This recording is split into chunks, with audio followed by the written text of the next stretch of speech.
तनीयां सम्पांसुं तव चरणपङ्केरुहभवं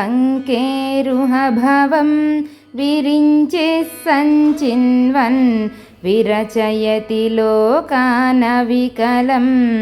वहत्येनं शौरिः कथमपि सहस्रेण शिरसां हरसंक्षुद्यैनं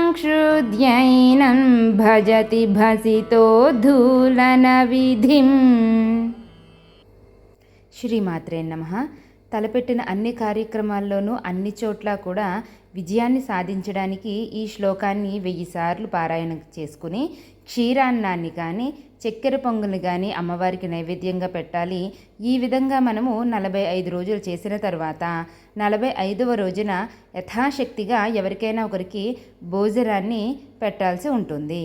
అయితే ఇలా చేయలేని వారు కనీసం మీ కోరిక నెరవేరేంత వరకు, మీరు అనుకున్నటువంటి పనిలో విజయం సాధించేంత వరకు ప్రతిరోజు ఉదయము లేదా సాయంత్రము 108 సార్లు ఈ శ్లోకాన్ని పారాయణ చేయాలి. లేదా మీకు అనుకూలమైనటువంటి సమయంలో చేయాలి. చాలా భక్తితో చేయాలి.